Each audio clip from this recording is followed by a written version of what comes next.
열왕기하 20장 5절과 6절 말씀을 봉독하겠습니다. 너는 돌아가서 내 백성의 주권자 히스기야에게 이르기를 왕의 조상 다윗의 하나님 여호와의 말씀이 내가 내 기도를 들었고 내 눈물을 보았노라. 내가 너를 낫게 하리니 내가 3일 만에 여호와의 전에 올라가겠고 내가 내 날을 15년을 더할 것이며 내가 너와 이 성을 아수르 왕의 손에서 구원하고 내가 나를 위하고 또 내 종 다윗을 위함으로 이 성을 보호하리라 하셨다 하라 하셨더라. 눈물로 기도하라, 이런 제목으로 말씀드리겠습니다. 오늘날 우리는 마지막 때를 살고 있습니다. 너무나 빈번하게 듣는 표현이다 보니까 그런가 보다 하고 흘려들을 수 있는데 참말입니다. 예수께서 오실 날이 심히 가까웠기 때문에 성경에 예언된 대로 죄악이 세상 가운데 관영해지고 있어요. 해가 뜨기 직전이 가장 어둡지 않습니까? 그처럼 온 세상에 죄악이 들끓고 있어요. 십수년 전만 하더라도 이렇게까지 심각하게 여겨지진 않았는데 오늘날 세상 돌아가는 것을 보면은 죄 지은 사람들이 더 당당하고 그것을 아무렇지도 않게 여기고 있고 불의가 가득하고 거짓을 일삼는 자들, 속이는 자들, 그들이 득세한 것처럼 보입니다. 어떻게 세상이 이렇게 돌아갈 수가 있느냐? 아니요, 정상이에요. 왜요? 성경에 이렇게 예언되어 있거든요. 마지막 때라서 그런 겁니다. 이런 세상의 형편을 볼 때에, 특별히 우리나라에 직면한 현실들을 볼 때에 더더욱 그게 피부에 와닿지 않습니까? 그래서 수많은 성도님들이, 신실한 성도들이 탄식하는 그런 모습들을 봅니다. 그런데 그런 어려움 가운데에 직면해 있으면서 낙담을 하는 경우들도 있어요. 절망 가운데 빠지는 거죠.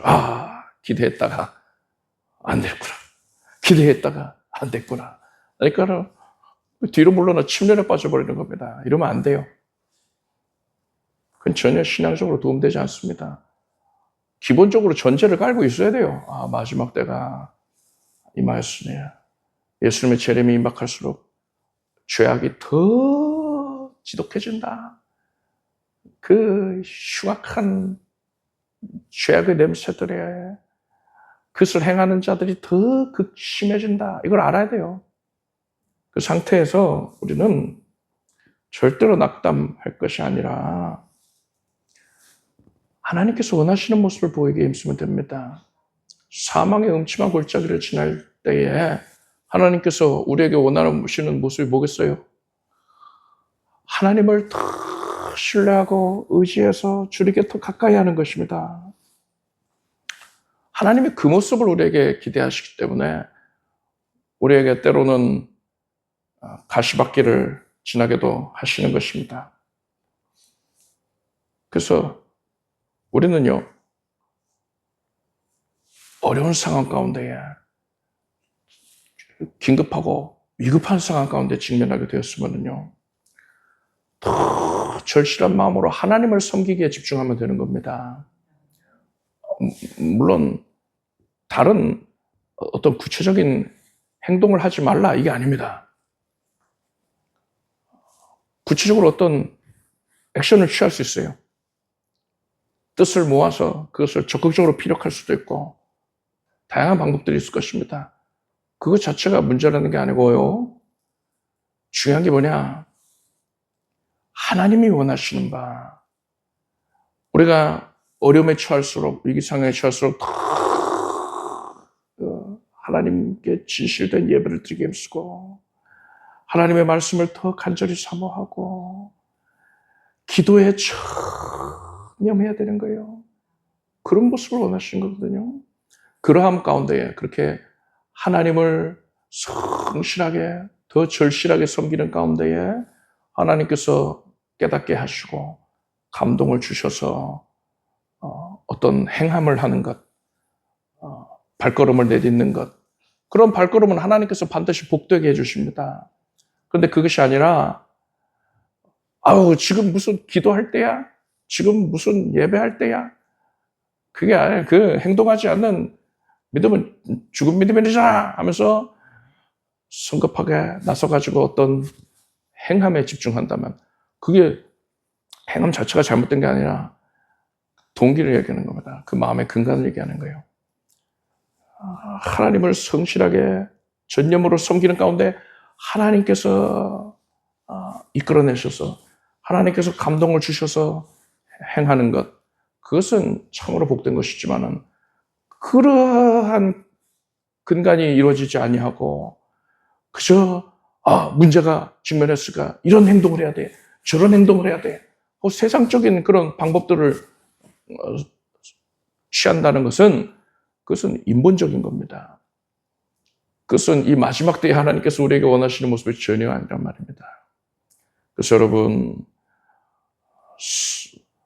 죄악이 더 관영하여질수록, 상황이 악하여질수록, 또한 여러분의 개개인의 삶 가운데에 어려움이 더할수록 여러분은 세상 것을 의지할 것이 아니라 오직 하나님을 섬기는 데 전념하길 바랍니다. 어려움이 더할수록 기도에 전념해야 되는 것이죠. 그게 정답입니다. 그러함 가운데 하나님의 지시하심을 받아서 다른 행동들도 할 수 있는 것이고요. 중요한 건 기도란 말입니다. 그래서 몇 주간 성도가 어려움 가운데 직면했을 때, 위기 상황 가운데 직면했을 때 구체적으로 어떤 마음으로 기도를 해야 하는가에 대해서 풀어서 말씀을 드리고자 합니다. 이러한 시간들을 통해서 여러분은 이전에는 기도가 형식에 젖어 있었을지 몰라도 이제는 기도 자체가 새롭게 쇄신이 되고 또 나아가서는 하나님께로부터 기도의 능력을 부음받게 되기를 바랍니다. 오늘 본문인 열왕기하 20장에서는 히스기야가 하나님께 응답을 받은 이야기가 나옵니다. 우리가 몇 차례 또 살펴본 본문 아닙니까? 20장 1절을 보니까요.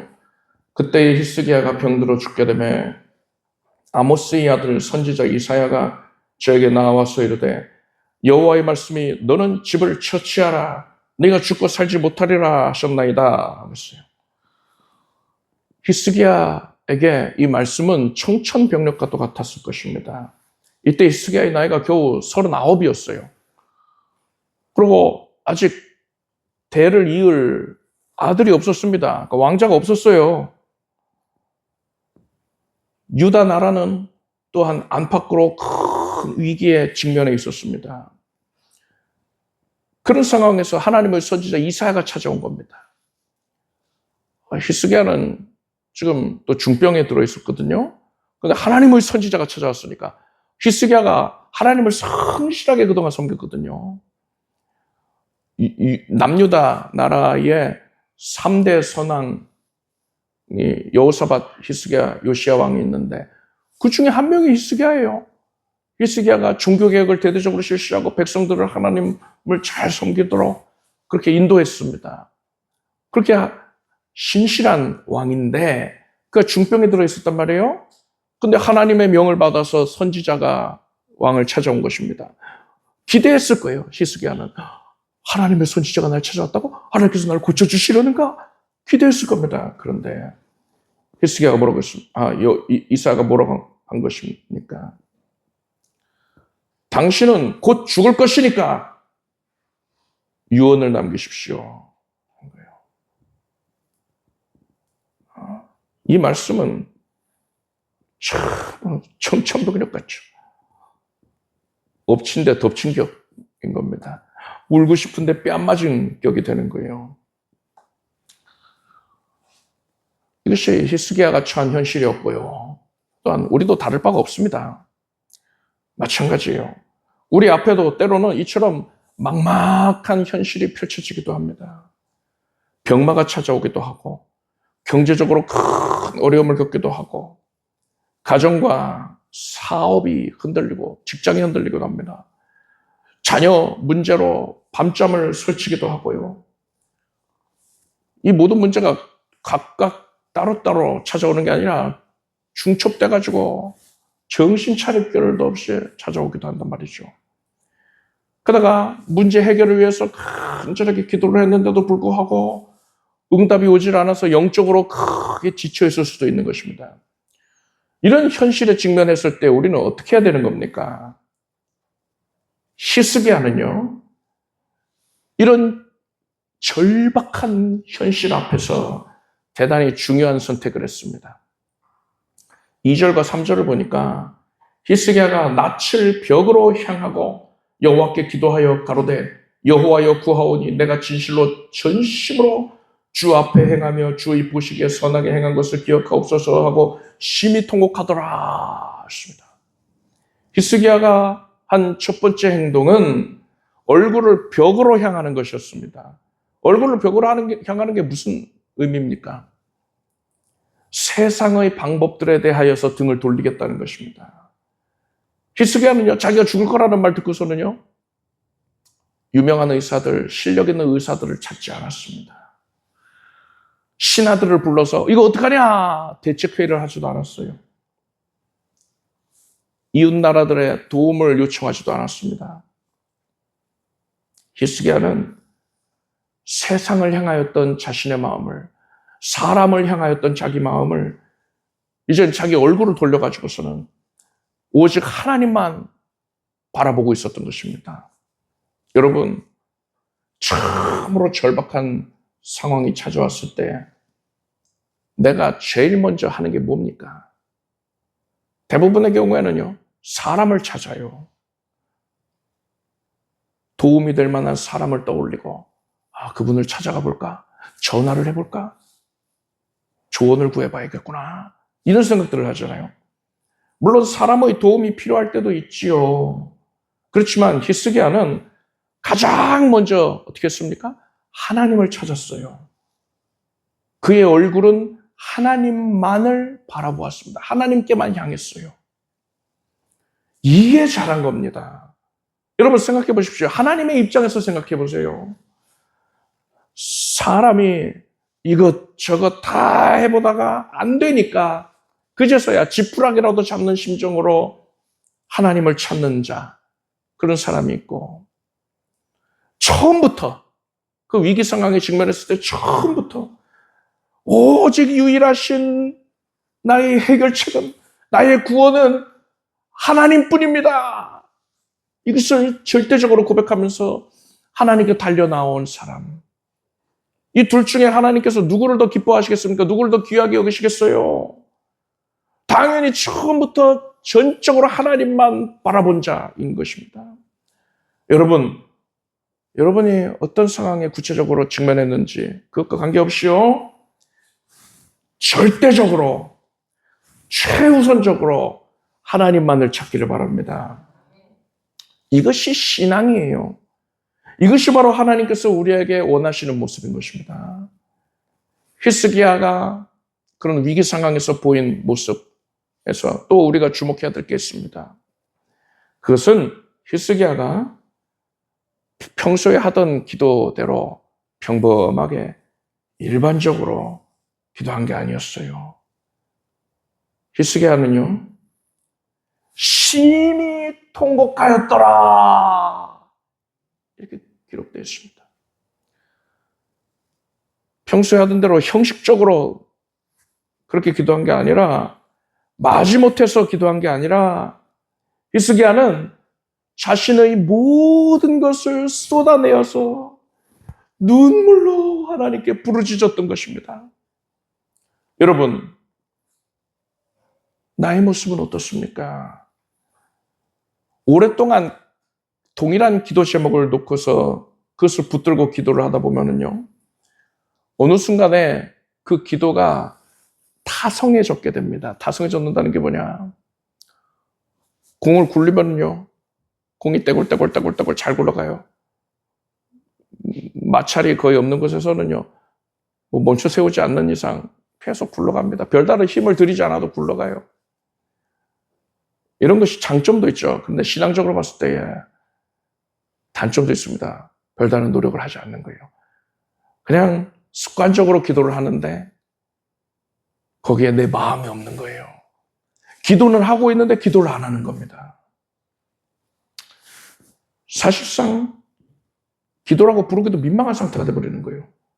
그 기도 가운데 간절함이 아예 없거든요. 생각을 해보십시오. 내가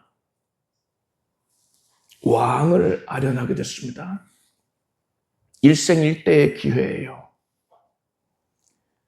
이 왕이 내가 아뢰는 그 요청사항, 소원을 들어주면 그것은 해결이 되는 거예요. 내가 간절히 바라던 그것, 일생일대의 소원, 그것을 아뢰는데 왕이 오케이만 해주면은 그것이 이루어진다니까요. 이런 상황에서 내가 왕 앞에 나아가게 됐는데 건성으로 말을 하겠습니까? 그냥 던져보는 것처럼 그런 식으로 함부로 말을 하겠습니까? 절대 그럴 리가 없죠. 나는 그 자리에서 반드시 왕의 마음에 들기 위해서 왕이 내 요청을 들어주기를 간절히 바라기 때문에 나는 왕 앞에서 최선을 다해서 절박하게 호소를 하게 될 겁니다. 여러분, 우리의 기도를 받으시는 분이 누굽니까? 우리가 기도하는 대상이 누구예요? 하나님은요, 이 세상의 어떤 왕보다도 높으신 분입니다. 만왕의 왕이요, 만주의 주가 되십니다. 우리는 기도할 때에 전능하신 하나님의 보좌 앞에 내가 나아가 있다는 것을 인식을 해야 됩니다. 그런데 내가 하나님 앞에서 아뢰는 나의 기도가 타성에 젖어 있다면 이거는 절대로 있어서는 안 되는 일인 것이죠. 여러분, 천사들이 나의 기도하는 모습을 보고서 어떤 생각하겠습니까? 내가 어영부영 기도하고 있는데 그 모습을 천사들이 바라보고 있어요. 무슨 생각할까요? 천사들은 이해가 안 될 거예요. 아니, 어떻게 창조주 하나님 앞에서 저런 식으로 대충 기도를 할 수 있단 말인가? 저렇게 어영부영 기도를 할 수 있단 말인가? 하면서 천사들이 오히려 민망해 할 겁니다. 그렇게 기도하면 안 되죠. 반면에 그것과 정반대되는 모습이 눈물로써 기도하는 거예요. 히스기야가 한 기도처럼요. 눈물로 기도를 한다는 건 구체적으로 무엇을 의미합니까? 이것은 억지로 눈물을 짜내서 기도한다는 게 아니에요. 연기자들 보면은요, 극 중에서 이제 눈물을 흘려야 되는 시점에 슬픈 생각을 떠올리면서 그렇게 눈물을 흘린다고 합니다. 슬픈 생각하니까 막 눈물이 막 쏟아져요. 금방 쏟아져요. 그렇게 눈물을 흘리라는 겁니까? 아니요. 이건 연기잖아요. 하나님께서는 그런 모습에 감동하지 않으신단 말입니다. 눈물이라는 것은요, 사람이 진실로 흘리는 눈물이라는 것은 사람이 자기 속에 있는 것을 표현을 해야 되는데 입술의 언어로는 그것이 다 표현이 안 될 때에 그것을 눈물로서 표현하는 것이라 할 수 있어요. 너무 슬플 때, 너무나 기쁠 때, 너무나 억울할 때, 너무나 절박할 때 그것이 자기 입술의 말로는 어떻게 다 표현이 안 되거든요. 그래서 사람은 그럴 때 눈물을 흘리게 되어 있습니다. 말로는 더 이상 표현할 수 없는 상황에 이르렀을 때 눈물을 흘린다는 겁니다. 따라서 사람이 하나님 앞에서 눈물을 흘린다는 것은 결국에는 이렇게 고백을 하는 것과 같아요. 하나님, 저는 아무것도 할 수 없습니다. 제 힘으로는 도저히 안 됩니다. 오직 하나님만이 나의 유일한 소망이 되십니다. 이렇게 고백하는 거예요. 이렇게 입술로 말은 안 했다 할지라도 눈물을 흘린다는 것이 바로 이런 고백을 하고 있는 겁니다. 다른 사람 앞에서 내가 눈물을 흘리는 건 자존심 상하는 일이라고 생각할 수도 있죠. 특히나 남자분들은 더더욱 그렇게 생각하실 수 있을 것입니다. 그렇지만 여러분, 하나님 앞에서 흘리는 눈물은 다릅니다. 하나님 앞에서 흘리는 눈물은 내 교만과 내 자아를 내려놓는 것이고, 내 능력의 한계를 인정하는 것이고, 모든 것을 하나님께 맡겨드린다는 신앙의 표현인 것입니다. 거룩한 표현인 거예요. 그래서 눈물을 터부시하면 안 됩니다. 하나님 앞에서 흘리는 눈물을 절대로 터부시하면 안 돼요. 그리고 우리는 평소에 뭐 아무 사람 앞에서 그렇게 함부로 눈물을 흘립니까? 그러진 않잖아요. 만약에 그 사람이 내가 눈물을 흘린 것을 가지고 트집을 잡을 사람, 그걸 가지고 또 집요하게 공격을 할 사람이라면은 그 앞에서 눈물을 꼭 참겠죠. 그런데 누군가 앞에서 내가 눈물을 흘리고 있다. 이것은요, 대개의 경우에 내가 의지할 수 있는 사람이고 내가 안심할 수 있는 상대인 거예요. 그런 상대 앞에서 내가 눈물을 보이지 않습니까? 그게 일반적이죠. 따라서 내가 하나님 앞에서 눈물을 쏟으면서 기도를 한다는 것은 하나님 아버지, 저는 아버지를 믿습니다. 아버지께서 저를 외면하지 아니하실 것을 내가 확실히 믿습니다. 이러한 대단히 깊이 있는 하나님을 향한 신뢰의 고백이라고 할 수 있는 겁니다. 이게 바로 눈물의 기도의 의미예요. 자, 그렇다면 히스기야가 이토록 눈물을 흘리면서 기도를 하였는데요. 이 기도에 하나님께서 어떻게 응답을 하셨습니까? 오늘 본문인 5절과 6절을 보면은요, 하나님께서 이사야 선지자에게 너는 돌아가서 내 백성의 주권자 히스기야에게 이르기를 왕의 조상 다윗의 하나님 여호와의 말씀이 내가 내 기도를 들었고 내 눈물을 보았노라. 내가 너를 낫게 하리니 네가 3일 만에 여호와의 전에 올라가겠고 내가 내 날을 15년을 더할 것이며 내가 너와 이 성을 아수르 왕의 손에서 구원하고 내가 나를 의하고 또 내 종 다윗을 위함으로 이 성을 보호하리라 하셨다라 했어요.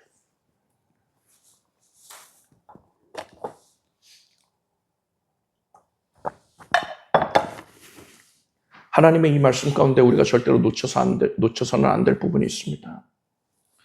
하나님께서 히스기야에게 내가 내 기도를 들었다라고 하셨는데 그렇게만 말씀하고 그치신 게 아니에요. 하나님께서는요, 이어서 너의 눈물을 보았다라고 하셨어요. 하나님께서 히스기야가 하나님 앞에서 흘리는 눈물 그 한 방울 한 방울을 주목하시고 귀하게 바라보고 계셨던 것입니다. 여러분, 하나님께서 히스기야가 흘리는 눈물만 중요하게 여기신 게 아닙니다.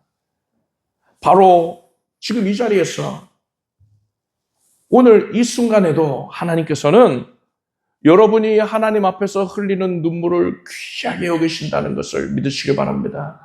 히스기야가 흘린 눈물이나 여러분이 흘린 눈물이나 똑같은 거예요. 하나님께서 여러분의 눈물을 바라보고 계십니다. 그런데 여기서 한 가지 더 주목해야 될 부분이 있어요. 하나님께서 히스기야에게 말씀하실 때 스스로를 가리켜서 다윗의 하나님 여호와라고 하셨습니다. 다윗이 어떤 사람이었습니까? 시편의 대부분을 기록할 만큼요, 하나님을 간절하게 사랑하고 또 신실한 아주 훌륭한 신앙을 가졌지요. 신앙의 위인이라고 할 수 있습니다. 그런데 다윗은 절대로 완벽한 사람이 아니었습니다. 큰 실수를 하게 됐어요. 심각한 죄를 범하기도 했습니다. 도덕적으로 대단히 지탄을 받을 만한 그런 짓을 하기도 했어요. 물론 애통해하며 회개했지요. 그런데 여하간 그 사람이 그런 죄를 지었단 말입니다.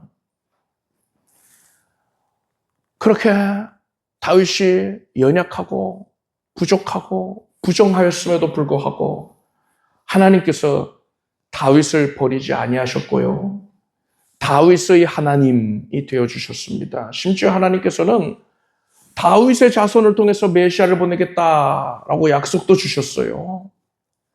다윗이 하나님께로부터 이러한 은혜를 누리는 데에 있어서 다윗에게 어떤 조그마한 공로라도 있었습니까?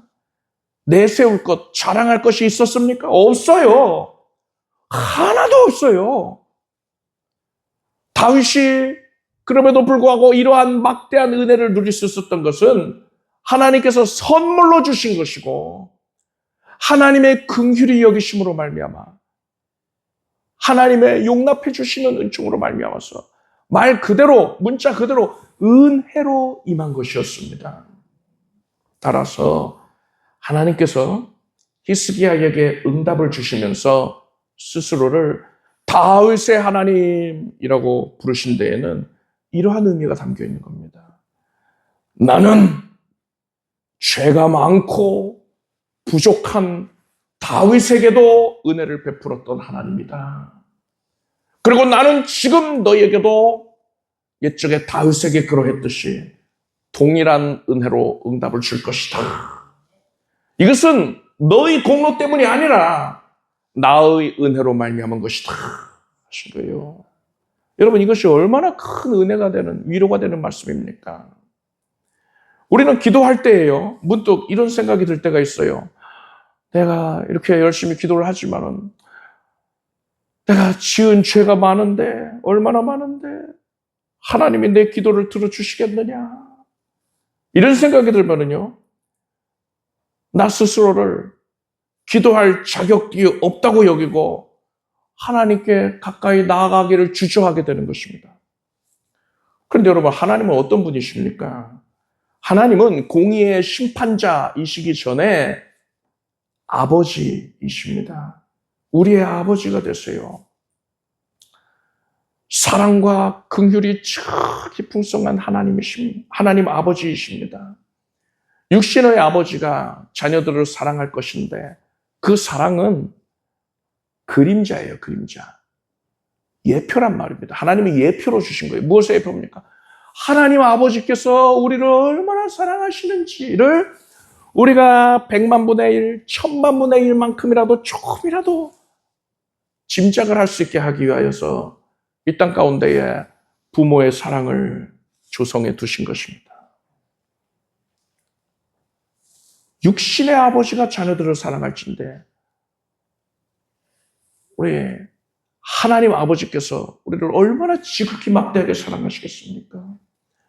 하나님의 사랑에 그 무엇도 비할 데가 없다는 거예요.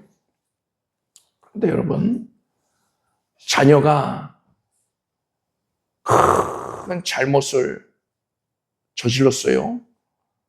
그런데 그 자녀가 아버지 앞에 나와서 눈물을 쏟으면서 아버지 앞에서 무릎을 꿇고 용서를 구한다면, 또 아버지의 도움을 구한다면 아버지의 마음이 어떻겠습니까? 너는 죄를 지었잖아. 나는 너를 절대로 용납할 수가 없어 하고 외면하겠습니까? 절대로 그럴 수가 없지요. 그 눈물을 보고서 그냥 지나칠 수 있는 아버지는 없습니다. 육신의 아버지가 그럴 것인데 하나님 아버지께서는 어떠하시겠습니까? 하나님께서는요, 우리가 아무리 부족하고 연약하다 할지라도, 못났다 할지라도요, 우리가 하나님 앞에서 애끓는 마음으로 눈물을 쏟으면서 하나님께 호소할 때에 하나님은 우리를 향하신 큰 긍휼과 사랑으로 말미암아서 하나님의 전능하신 그 능력의 손길, 그 손길을 우리에게 펼치지 아니하실 수가 없는 겁니다. 우리 하나님 아버지가 그런 분이시란 말입니다. 여러분, 하나님께서는요, 히스기야의 눈물을 보셨습니다. 그리고 응답해 주셨습니다. 죽을 것이다! 이렇게 선고를 받았던 자에게 수명을 15년을 늘려주겠다 연장해 주셨고요. 아수르의 위협으로 나라가 위기 가운데 있었는데 아수르의 위협으로부터도 구원해 주셨습니다. 또 그 기간 동안에 대를 이을 아들도 주셨어요. 눈물의 기도가 이 모든 것을 이루어낸 것입니다. 여러분, 다시 말씀드리건대 하나님께서는 히스기야의 눈물만 귀하게 여기시는 게 아닙니다. 하나님께서 오늘 이 자리에 있는 여러분 한 분 한 분이 하나님을 향하여서 눈물을 흘린다면 그 흘리고 있는 그 눈물, 그 한 방울 한 방울을 하나님께서는 히스기야의 눈물을 귀하게 여기셨던 것처럼 동일하게 여기신다는 사실을 확실히 믿으십시오. 그리고 히스기야에게 응답하셨던 하나님께서 여러분에게도 반드시 응답해 주실 것입니다. 여러분 지금 어떤 기도 제목을 가지고 있습니까? 오랫동안 기도해 왔는데 아직까지 응답이 없어서 지쳐 있습니까? 여러 가지 위기 상황에 몰려서 큰 어려움에 직면해 있습니까? 또 세상 돌아가는 것을 볼 때에 죄악이 관영하고 불의가 득세하는 모습을 탄식하고 있습니까? 그러한 기도가 오래되어서 이제 기도가 타성에 젖은 채로 하나님 앞에서 형식적으로 기도를 하고 있지는 않았습니까? 이제 오늘 이 자리에서 여러분의 기도하는 마음이 우리 안에서 기도하는 심령이 다시금 새롭게 쇄신이 되기를 바랍니다. 히스기야가 그랬던 것처럼 세상을 향하고 있었던 나의 얼굴을, 나의 마음을 이제는 돌려서 오직 하나님만을 바라보길 바랍니다. 그리고 히스기야가 그랬듯이 하나님 앞에서 모든 것을 쏟아내면서 눈물로써 간절하게 호소하기를 바랍니다. 우리가 섬기는 하나님은 사랑과 긍휼이 지극히 풍성하신 아버지이십니다. 하나님 아버지께서 여러분의 눈물을 보시고 반드시 이렇게 말씀해 주실 거예요.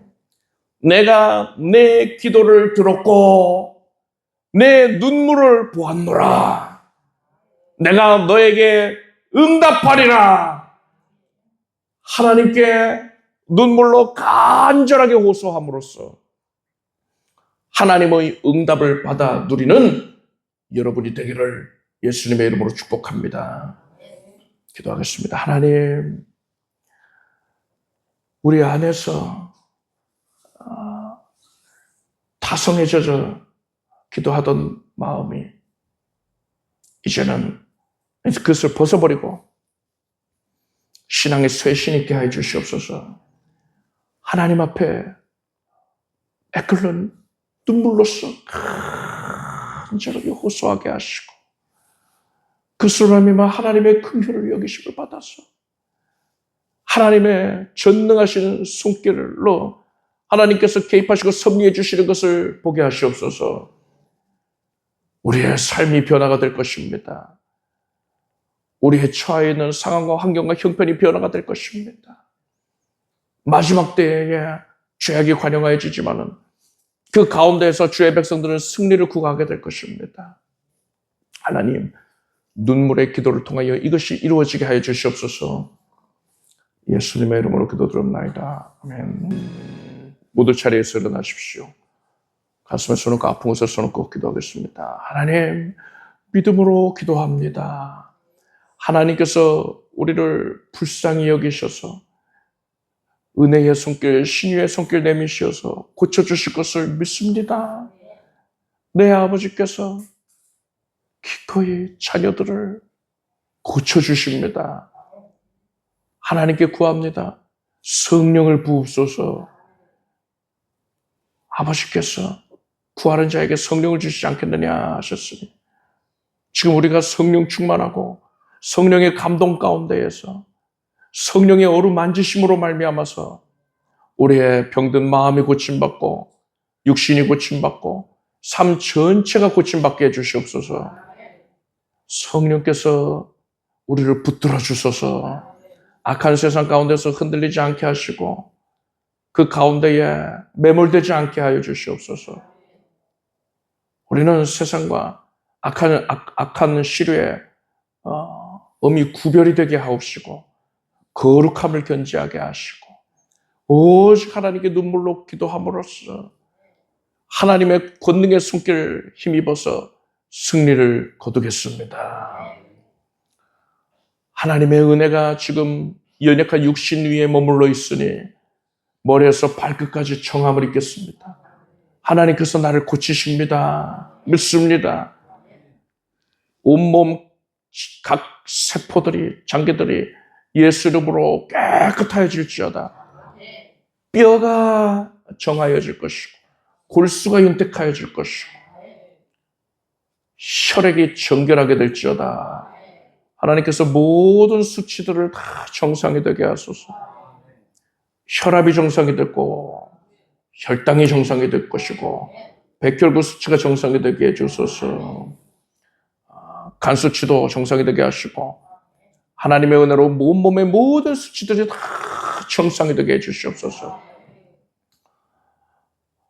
혹과 무록이 중형과 결석이 사라질 것이고 암세포도 예수 이름으로 사라집니다. 하나님께서 나를 생명으로 충만케 하시고 샘을 물붓듯이 부으십니다. 믿음으로 받아들이겠습니다. 이것이 크게 간증할 제목이 될지어다. 하나님의 백성들의 가정에 복을 내려주셔서 거룩한 성령의 임재를 온 가족들이 만끽하여 누리게 하옵시고 주의 온 가족들이 주의 백성들이 주께로 기쁨 가운데에 함께 나와서 예배하는 기쁨을 누리게 하시옵소서. 하나님께서 크신 긍휼을 베푸셔서 주로부터 멀리 떨어져 나간 이들을 돌아온 탕자와 같은 마음으로 주께로 나오게 하옵시고 그들이 하나님께 나올 수 있도록 성령께서 능력의 손길로 붙드시고 끌어내어 주시옵소서. 하나님께서 하실 수 있습니다. 온 가정이 복음화가 될지어다. 가정에 필요로 하고 있는 물질도 내려주시고 모든 어려움이 해소되고 갈등이 해소되게 해주시고 하나님께 눈물로 기도해서 큰 응답을 받아들이게 하시옵소서. 내 손으로 쓰고 한 모든 것에 결실을 얻게 하겠다 하신 말씀처럼 이제 주의 백성들이 수고한 일들 가운데 하나님의 각별히 복주심을 누리게 하시옵소서. 100배와 1000배의 결실 얻음이 있을지어다. 예수님의 이름으로 기도드립나이다. 믿은 대로 될지어다. 하나님께 박수 올렸습니다. 자리에 앉으십시오. 준비하신 예물을 정성된 마음으로 드리겠습니다. 드리신 예물 위에 축복 기도하겠습니다. 하나님 감사드립니다. 진리의 영이신 성령께서 우리 가운데 임재하셔서 깨닫게 하시고 이끌어 주시고 위로해 주시고 은총을 베푸시니 감사합니다.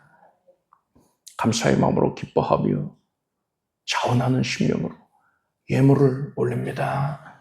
거두어 주시옵소서. 드린 정성 위에 하나님의 각별한 임재와 결실 맺게 해주시는 은총이 가득하게 하소서.